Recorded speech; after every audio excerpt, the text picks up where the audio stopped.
Hello, hi guys, how are you? I am Nesh Tiwari. Welcomes to listeners, viewers and subscribers. Guys, कैसे हैं आप सब? मैं उम्मीद करता हूँ स्वस्थ होंगे, मस्त होंगे, अपनी तैयारी में व्यस्त होंगे। तैयारी करने का मतलब यही है बेटा, टीजीटी आर्ट की तैयारी में आप दिन रात एक कर रहे होंगे और पसीना बहा रहे होंगे। अगर पसीना ईमानदारी के साथ बहा रहे हैं तो निश्चित रूप से आपका परफॉर्मेंस बहुत अच्छा होगा। मैं यही कहता हूँ, पर डे कुछ ना कुछ नया करने की सोचिए, जिससे कुछ ना कुछ आपका नया तैयार हो। क्वेश्चंस सब लोग करके आएंगे, 128 नहीं 125 क्वेश्चंस आते हैं, सभी लोग 125 करेंगे क्योंकि माइनस मार्किंग नहीं है। लेकिन हाँ, 125 में एक्यूरेसी किसकी ज़्यादा अच्छी है, सही होने के चांसेस किसके ज़्यादा हैं?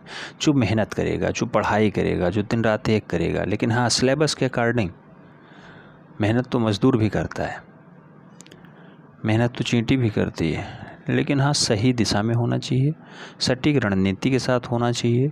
जो आपका सिलेबस है उसी के इर्द गिर्द जो क्वेश्चंस पूछे गए हैं उन्हें पढ़ना चाहिए, तब जाके काम बन पाएगा। ठीक है, तो इन सारे तथ्यों को दिमाग में बिठा करके उसके बाद ही काम करना चाहिए। मैं मानता हूँ कि अगर आप ऐसा करते हैं तो निश्चित रूप से आप सफल होंगे, उसमें कोई डाउट्स नहीं है। आज के इस वीडियो में हम लोग टेस्ट पेपर 36 देखने वाले हैं और टेस्ट पेपर 36 में भी 20 क्वेश्चन समाहित हैं, जैसे प्रत्येक टेस्ट में हुआ करते थे। बहुत सारे लोगों का सजेशन आ रहा है टेस्ट पेपरों का रफ्तार दोगुना कर दीजिए, थोड़ा जल्दी कर दीजिए क्योंकि एग्ज़ाम डेट आ गया है। बट अभी ऑफिशियली एग्ज़ाम डेट कुछ भी नहीं आया है। लोग गुमराह करने के लिए, लोग पॉपुलैरिटी बटोरने के लिए कुछ भी कर सकते हैं। ठीक है, चलिए हम लोग देखते हैं टेस्ट पेपर 36 में जो पहला क्वेश्चन लिया गया, बहुत महत्वपूर्ण क्वेश्चन है बेटा। भारतीय संविधान का मूल ग्रंथ किसने सज्जित किया है? तो किसने सज्जित किया, किसने बनाया बेटा? भारतीय संविधान के मूल ग्रंथ को ऊपर जो है चित्रित करने का काम किसका रहा है? अवनी बाबू का, असित कुमार हल्दर का, मास्टर मोसाय का या फिर जितेंद्रनाथ मजूमदार का? मास्टर मोसाय मतलब नंदलाल बोस होते हैं बेटा, और अवनी बाबू मतलब अवनींद्रनाथ ठाकुर होते हैं। तो भारतीय संविधान के मूल ग्रंथ को सज्जित करने का काम यानी उसे सजाने का काम जो किया है वो मास्टर मोसाय यानी नंदलाल बोस ने किया है। राइट आंसर डी के साथ बन रहे हैं। ये अवनी बाबू के प्रिय जो है शिष्य हैं, याद रखना है। प्रश्न संख्या 2 की बात करते हैं। कहा गया इनमें से मूर्तिकार कौन है? कुमारिल स्वामी, गोपाल घोष, सुब्रमण्यम या फिर डीपी राय चौधरी? तो बेटा मूर्तिकार इसमें से कौन है ये आपको बताना था। यहाँ पे सबसे अच्छा मूर्तिकार जो है, सबसे अच्छा मूर्तिकार देवी प्रसाद राय चौधरी हैं। राइट आंसर जो है सी के साथ बनेंगे। सी इज़ द राइट आंसर। प्रश्न संख्या 3 की तरफ बढ़ते हैं। प्रश्न संख्या 3 में कहा गया बंगाल शैली के शीर्षस्थ कलाकार कौन हैं? यामिनी राय, अवनींद्रनाथ ठाकुर, अमृता शेरगिल या फिर एन एस बेंद्रे? तो बंगाल शैली के जो शीर्षस्थ कलाकार में शुमार हैं उनका नाम है Avani Babu, Abanindranath Thakur. Right answer C हो जाएंगे। C is the right answer. प्रश्न संख्या 4 की बात करते हैं। 4 में हमने कहा है भारतीय कला में पुनरुत्थान किससे आरंभ होता है? पुनरुत्थान किससे आरंभ होता है बेटा? पटना स्कूल से, बंगाल स्कूल से, बिहार स्कूल से या फिर ईस्टर्न स्कूल से? तो भारतीय कला में पुनरुत्थान मूल रूप से कहाँ से स्टार्ट होता है? तो आपको जानते होंगे, अवनी बाबू एक शैली इस्टेब्लिश करते हैं जिसे हम लोग बंगाल स्कूल या फिर बंगाल शैली कहते हैं, और वहीं से मूल रूप से भारतीय कला में पुनरुत्थान का युग स्टार्ट हो जाता है। तो बंगाल स्कूल राइट आंसर बनेगा। सी इज़ द राइट आंसर। प्रश्न संख्या 5 की बात करते हैं। 5 में कहा गया कंपनी शैली का चित्रकार है क्रिस्टोफर कैलेट, नेविल तूली, एलिस कैटल या फिर टेली कैटल? बेटा जो लोग मेहनत किए होंगे, पसीना बहाए होंगे, क्वेश्चंस जो है दोहराए होंगे, उन्हीं का ये क्वेश्चन सही जाएगा। कंपनी शैली का चितेरा कौन है? बहुत सारे लोग 20/20 लिख रहे हैं, वो लोग परेशान ना हों। 20/20 वो लोग लिख रहे हैं जो प्रीवियस ईयर वाले बैच हैं, यानी एक बैच कंप्लीट हो चुका, उस बैच में वो लोग शुमार हैं, तैयारी उनकी अच्छी हो चुकी है। आप भी उनके इक्विवेलेंट आ सकते हैं, बस आपको मेहनत करने की ज़रूरत है। ठीक है, तो कंपनी शैली के अच्छे अच्छे जो चितेरे हैं उसमें बहुत सारे नाम हैं। कंपनी शैली का जो कलाकार है उसे हम लोग टेली कैटल के नाम से जानते हैं। टेली कैटल जो है कंपनी शैली का कलाकार है। आप जानते होंगे कंपनी शैली पटना में फली फूली आगे बढ़ी। यहाँ के अन्य कलाकारों की अगर बात करते हैं तो सेवक राम का नाम आता है, ईश्वरी प्रसाद का नाम आता है, उल्लास लाल का नाम आता है, शिवलाल का नाम आता है, जयराम दास का नाम आता है, झुमक लाल का नाम आता है, फ़कीर चंद का नाम आता है। तो ये सारे नाम कंपनी शैली के ही हैं बेटा। कंपनी शैली को पटना शैली भी कहा जाता है। पटना शैली वही नीतीश बाबू वाली नगरी। ठीक है, तो वही कंपनी शैली यानी पटना शैली। टेली कैटल यहाँ के अच्छे चितेरे हैं। राइट आंसर डी के साथ बन रहा है। प्रश्न संख्या 6 की तरफ बढ़ते हैं। पूछा गया पटना कला शैली का विकास किन दो कलाकारों के सम्मिश्रण से हुआ है? तो किन दो कला शैलियों के मिश्रण से पटना शैली विकसित होती है बेटा? यूरोपीय प्लस भारतीय शैली, यूरोपीय प्लस बंगाली शैली, पाल प्लस मुगल शैली या फिर ईसाई प्लस हिंदू शैली। तो पटना कला शैली जो फूली फूली आगे बढ़ी है बेटा, उसमें यूरोपीय कला का खूब योगदान है और साथ में भारतीय कला का खूब योगदान है। तो यूरोपीय प्लस भारतीय इक्वल टू पटना शैली या फिर कंपनी शैली, पटना शैली या फिर कंपनी शैली बनती है। तो यूरोपीय प्लस भारतीय इक्वल टू पटना शैली होता है। राइट आंसर ए के साथ बन रहा है। प्रश्न संख्या 7 की तरफ बढ़ते हैं। पूछ लिया गया, लोक कला पे कौन सी शैली आधारित है? मुगल शैली, कोटा शैली, किशनगढ़ शैली, बसोहली शैली।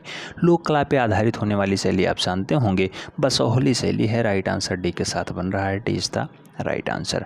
प्रश्न संख्या 8 की बात करते हैं। पूछा गया, गुलेर शैली के प्रारंभ, गुलेर शैली के लगभग कितने चित्र प्राप्त हुए हैं जो रामायण पे आधारित हैं? क्वेश्चंस बहुत बार पूछा गया बेटा, गुलेर शैली के लगभग कितने चित्र हैं जो रामायण पे आधारित हैं? 15 चित्र, 15 चित्र, 11 चित्र, 206 चित्र या फिर 14 चित्र। आप जानते हैं गुलेर शैली के कितने चित्र ऐसे मिल जाते हैं? तो राजा दिलीप सिंह ने बनवाया था, आप जानते होंगे। 14 चित्र पाए जाते हैं गुलेर शैली में। तो 14 इज़ द राइट आंसर यानी D is the right answer. ठीक है, डी राइट आंसर बन रहा है। प्रश्न संख्या 9 की बात करते हैं। पूछा गया, मोर प्रिया नामक चित्र किस चित्रकार ने बनाया? मोर प्रिया को किसने बनाया है? ऑप्शंस में है ज्वालाराम, मोलाराम, हरदास, विशनदास। तो मोर प्रिया का जो चित्र है मूल रूप से किसके द्वारा बनाया जाता है? तो माँ से मोर, माँ से मोलाराम। तो बेटा मोर प्रिया को बनाने का काम मोलाराम का रहा है। राइट आंसर बी के साथ हो जा रहा है। B is the right answer. B is the right answer. प्रश्न संख्या 10 की बात करते हैं। 10 में कहा गया, पहाड़ी चित्रों में किन रंगों का प्रयोग किया गया है? गहरे रंगों का, सफ़ेद रंगों का, हल्के रंगों का या फिर काले रंगों का?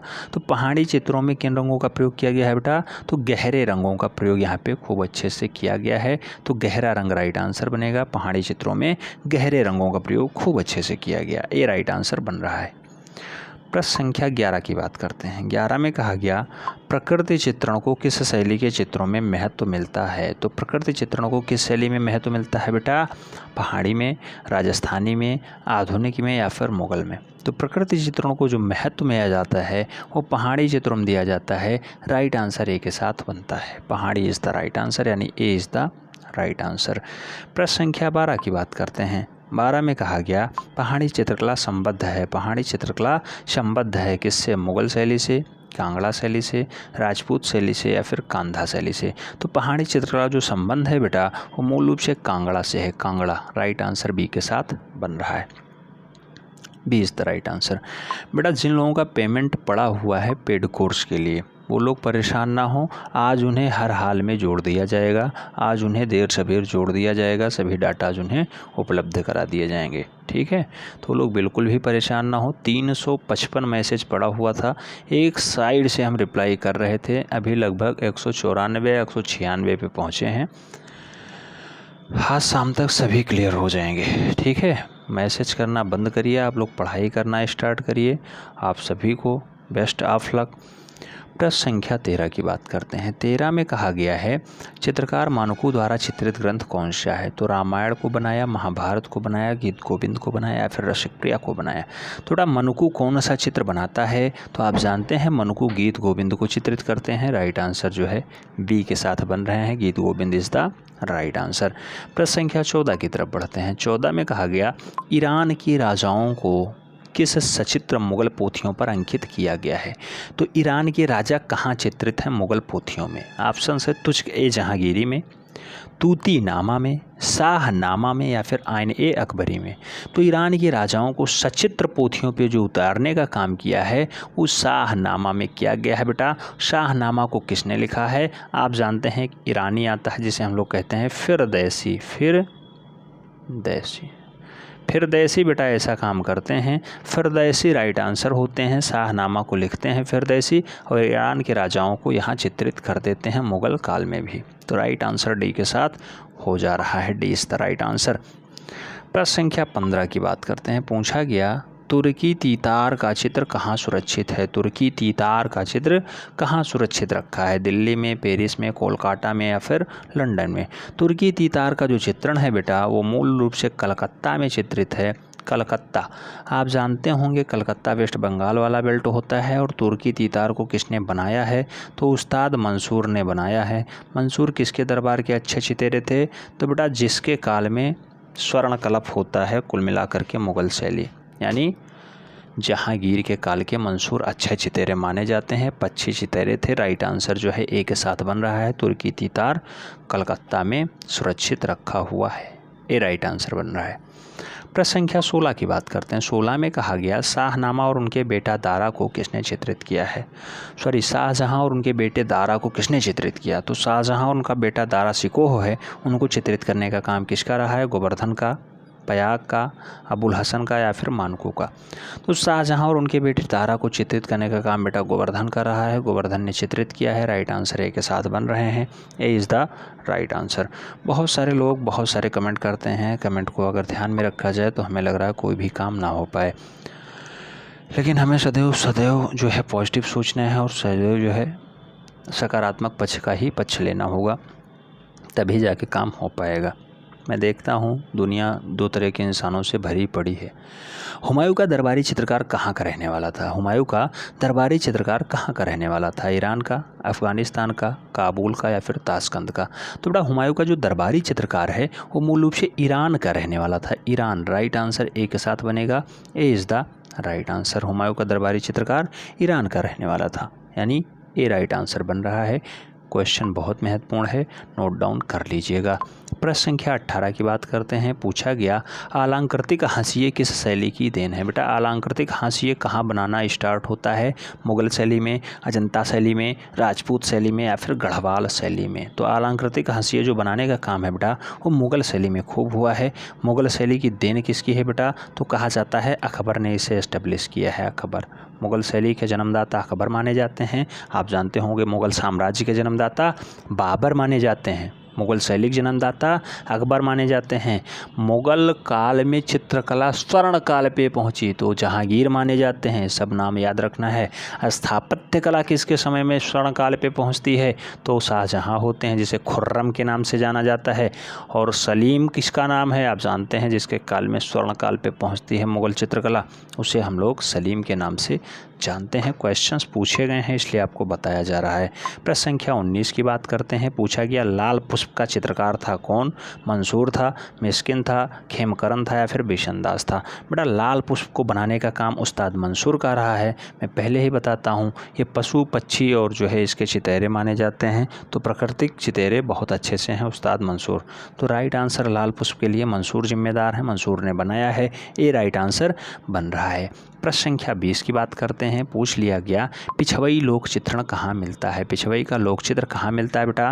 राजस्थान में, बिहार में, गुजरात में, कर्नाटका में? तो पिछवई आप जानते हैं राजस्थान शैली के अंतर्गत आती है। नाथद्वारा शैली में खूब अच्छे से यहाँ काम हुआ है। राइट आंसर ए के साथ बन रहा है। कभी कभी मोटा मोटा क्वेश्चन पूछता है तो राजस्थान राइट आंसर बनता है, और कभी कभी अगर डीपली में पूछता है तो आप जानते हैं राइट आंसर क्या होगा।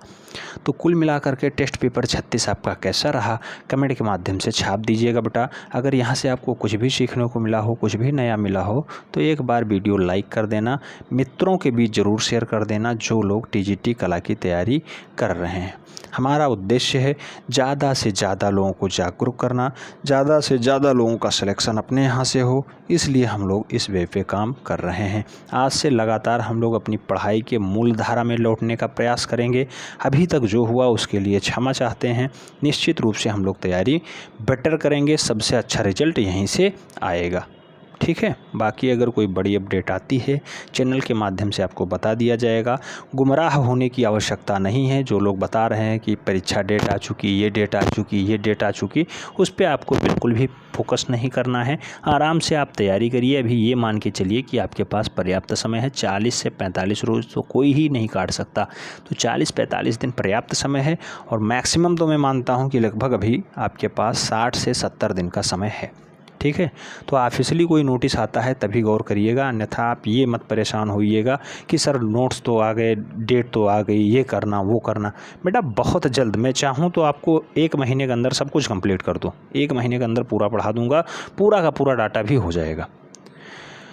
सभी टीचरों की तरह नहीं है कि रिकॉर्डेड क्लासेस रखी हुई हैं, आपको पर डे अपलोड कर दूं और आप देखते रहें। डे बाय डे रिकॉर्डिंग होती है, डे बाय डे अपलोड होती है, ठीक है। जिस दिन रिकॉर्डिंग नहीं होती उस दिन आप लोग देखते होंगे क्लास नहीं चल पाती है। यही कारण है, गुमराह नहीं किया जाता है, जो सच्चाई है सच्चाई सामना करवाया जाता है, ठीक है। चलिए ठीक है, मैं मानता हूँ आप लोग इसमें बेटर परफॉर्मेंस किए होंगे। मिलते हैं नेक्स्ट राउंड में, तब तक के लिए जय हिंद।